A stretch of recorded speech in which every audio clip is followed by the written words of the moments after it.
Lalu kemudian hari ini orang begitu bangganya, hampir setiap Instagram, FB memposting bahwa Hagia Sophia berubah menjadi masjid. Orang lupa.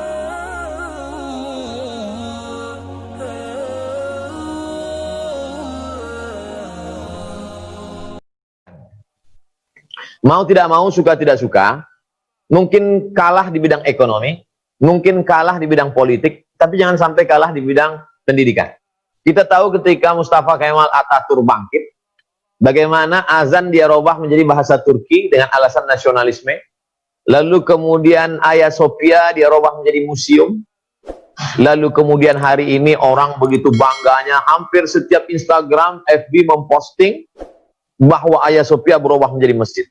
Orang lupa bahwa 2024 itu adalah 100 tahun, 1 abad perubahan sekularisme. Syekh Yusuf Al-Qaradawi ketika bercerita tentang keberhasilan sekularisme di negara-negara Islam, ada 2 negara sebagai contoh kasus. Yang pertama Tunisia, yang kedua adalah Turki.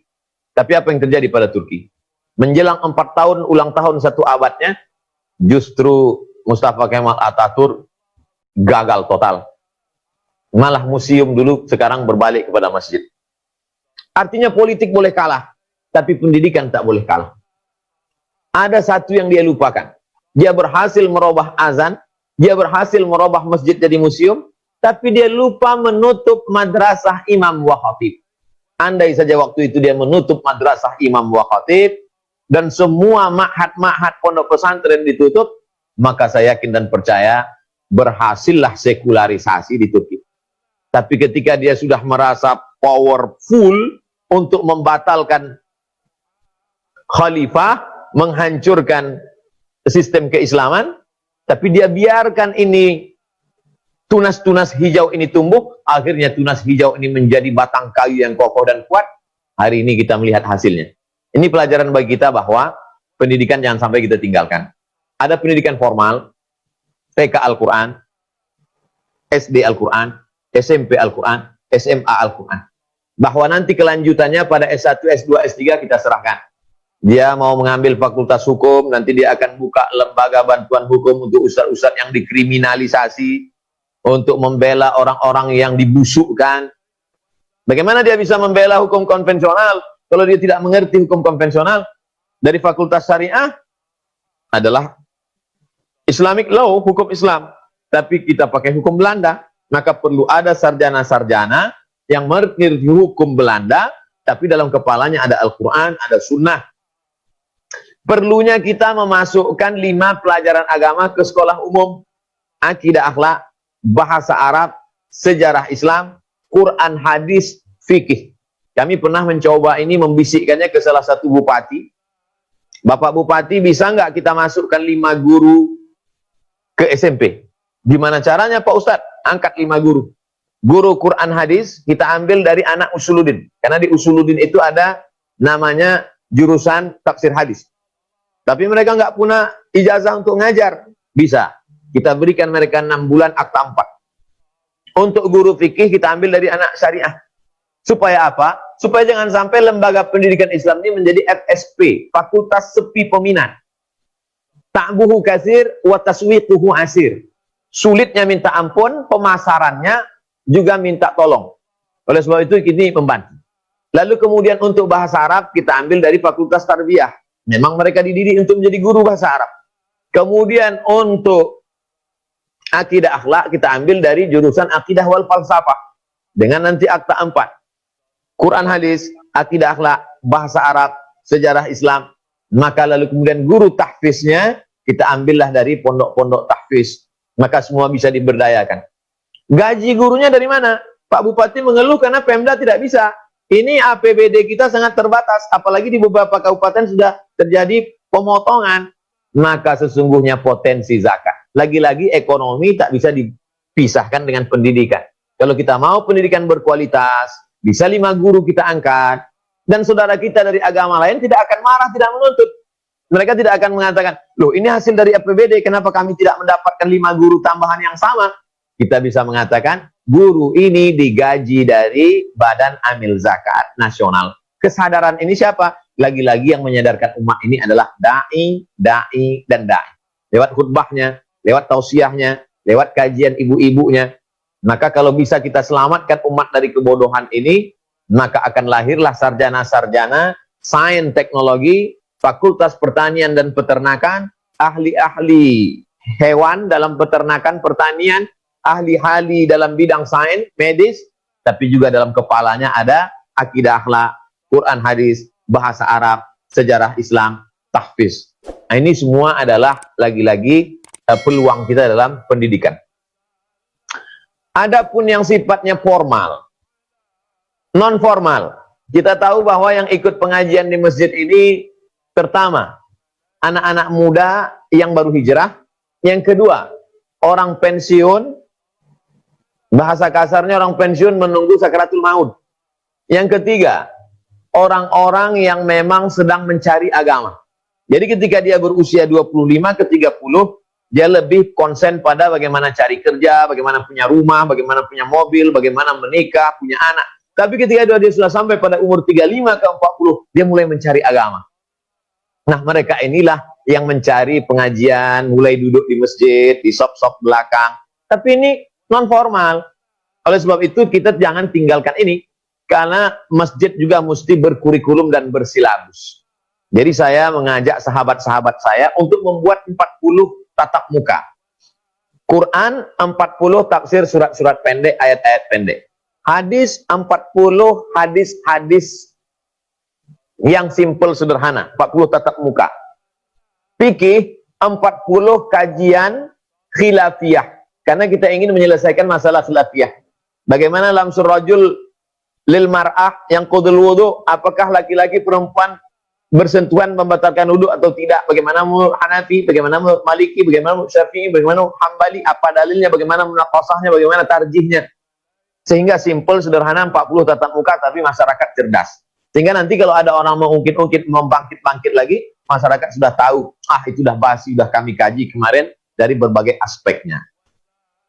Lalu kemudian ada pula akhlak 40 tatap muka, bagaimana ridha, qanaah, tawakal. Sehingga kajian bersilabus. Kita tahu bahwa materi-materi ini berat. Maka untuk meringankan ini, sebagian masjid sudah ada yang pakai infokus. Maka ustadz menyiapkan bahannya. Kita tuliskan biografi ustadznya. Kita tuliskan, muatkan gambarnya, sarjana lulusan apa. Kita tawarkan ke kantor, ke masjid, ke masyarakat, ke rumah sakit. Tujuannya apa? Sehingga masyarakat ini terdidik menjadi cerdas. Secara formal pendidikan TK, Quran, SD, Quran, SMP, Quran, SMA, Quran, SDIT, full day, boarding school. Sedangkan secara non formalnya masyarakat tercerdaskan lewat. Ada pengajian ibu-ibu setelah ba'da asar. Ada pengajian malam, Senin malam Selasa akidah, Selasa malam Rabu tafsir, Rabu malam Kamis hadis, Kamis malam Jumat sirah, Jumat malam Sabtu tahfiz, Sabtu malam Ahad. Maka mungkin dia kajian umum atau tablik akbar atau ustadz undang dari luar kota untuk merefresh pengetahuan dia. Nah, maka ini juga potensi yang luar biasa dalam bidang pendidikan. Ekonomi sudah, pendidikan sudah, yang ketiga adalah politik. Saya batasi tadi 4. Politik yang saya maksud. Ada sebagian orang mengharapkan ustadz-ustadz ini jangan berpihak pada kelompok manapun.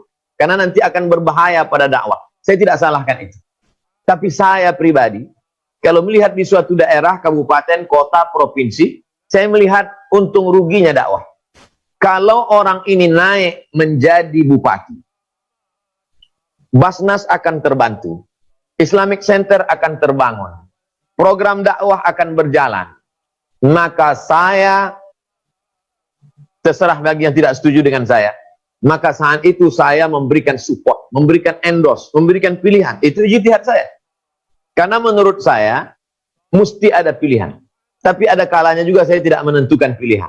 Ketika ditanya, saya ngeles-ngeles. Karena bagi saya lihat, ya antara Fir'aun dengan Namrud sajalah. Jadi tak perlulah saya bersikap. Tapi kalau saya sudah lihat jelas orangnya, kalau dia duduk nanti, dia akan support Majelis Ulama, dia akan support Nahdlatul Ulama, dia akan support Muhammadiyah, dia akan support Perti Al-Wasliyah, dia akan support ormas-ormas Islam, dia akan menolong amar ma'ruf nahi mungkar. Maka mendudukkan orang yang punya kuasa ini juga adalah bagian dari dakwah. Karena secerdas apapun kita, sehebat apapun ilmu kita, tak ada apa-apanya dibandingkan tanda tangan mereka. Itu ijtihad saya. Bahwa saya mungkin keliru, iya. Tapi saya melihat, mencermati, ini amat sangat penting. Potensi politik ini luar biasa. Kenapa demikian? Karena memang kita tidak bisa melepaskan. Kita tahu bagaimana masjid bisa tegak masjid hari ini, itu karena politik yang luar biasa. Berapa abad berdiri, berapa puluh tahun, bisa berubah menjadi masjid, itu juga karena kekuasaan. Makanya katanya Imam Ahmad bin Hanbal, seandainya engkau tahu doamu itu makbul, dan doamu itu cuma satu, maka mintalah Allah marzuqna imaman adila, Allah berikan pemimpin yang adil. Maka dalam hal ijtihad menentukan pilihan, itu juga bagian dari potensi umat hari ini. Di tengah kacau balaunya umat ini, maka ada tokoh agama, ustadz yang bisa menyelamatkan. Tapi sifatnya kasuistik pada daerah-daerah tertentu. Saya tidak generalisir semua. Saya tidak ingin umat terpecah belah hanya karena masalah sepele, remeh-temeh, dan kecil. Saya juga tidak ingin menarik-narik ikadi, menyeret ke lembah politik praktis dan lain sebagainya. Itu sebagai contoh kasus saja di beberapa daerah. Yang terakhir sekali adalah potensi milenial. Milenial ini adalah generasi yang mencari Islam, tapi kalau bahasa Kunto Wijoyo, santri tanpa pesantren. Jadi mereka luar biasa. Mereka punya, jadi yang kita nampak dia, ya anak muda yang biasa-biasa saja. Tapi rupanya mereka mengelola akun, mereka mengelola grup, mereka punya potensi yang luar biasa. Ini kalau kita dekati, kita tidak berdayakan, maka ini akan habis. Coba kita duduk-duduk sejenak pada saat hari kosong, tidak ada kegiatan, coba buka berapa follower, viewer, subscriber. Tokoh-tokoh kita yang hebat-hebat, yang besar-besar, berapa followernya, berapa viewernya, berapa subscribernya. Yang kontennya amat sangat penting, bermakna, mendidik. Bandingkan dengan subscriber, viewer, follower, konten sampah yang tidak mendidik, yang justru mungkin mengajak kepada maksiat. Ketika Allah mengatakan la taqulu ra'ina, jangan kamu katakan ra'ina, karena ra'ina itu identik dengan ra'una. Tapi juga di tempat lain dikatakan waqulun zurna. Allah ketika melarang, ini enggak boleh, ini haram. Lalu yang halal itu mana? Oleh sebab itu, konten milenial, konten yang mendidik, membuat musabakoh, vlog, Islamic vlog, vlog syariah. Muncullah vlogger-vlogger, youtuber-youtuber dari kalangan anak-anak muda, anak pesantren, yang memberikan arus yang berbeda, sehingga anak-anak muda ini tidak hanya searus saja. Nah, jadi potensi ini luar biasa, ini ada di tengah umat, dan ini bagian dari dakwah. Karena mau tidak mau, suka tidak suka, bilisani qaumi, dengan bahasa kaumnya. Bahasa kaum pada zaman Nabi Musa, ya sihir. Maka datanglah Nabi Musa dengan mukjizat, memukulkan tongkatnya. Bahasa kaum pada zaman Nabi Isa, ya pengobatan. Maka datanglah Nabi Isa dengan mukjizatnya. Bahasa kaum pada zaman Nabi Muhammad SAW, syair. Maka datanglah Allah dengan memberikan Al-Quran dengan mukjizatnya. Bahasa kaum zaman kita sekarang adalah FB, Twitter, WhatsApp, video, YouTube, podcast. Maka ini bilisani qaumi. Kalau kita tata ini dengan baik, maka ini potensi yang luar biasa. Anak-anak muda tersadarkan. Alhamdulillah, kita ada tokoh anak-anak muda yang digandrungi orang banyak. Ustaz Salim Afillah, kemudian Ustaz Hanan Ataki, kemudian banyak lagi anak-anak muda kita yang menjadi ikon anak muda hijrah. Saya kira saya batasi 4 poin itu yang saya lihat, yang terlihat oleh saya. Saya yakin dan percaya sahabat-sahabat da'i-da'iyah melihat skop yang lebih besar dan lebih universal lagi. Terima kasih, mohon maaf, mungkin itu sebagai pengantar dialog kita petang ini. Selebihnya mungkin kita lebih banyak interaktif dan saya banyak mengambil manfaat mudah-mudahan dari pertemuan kita ini. Terima kasih.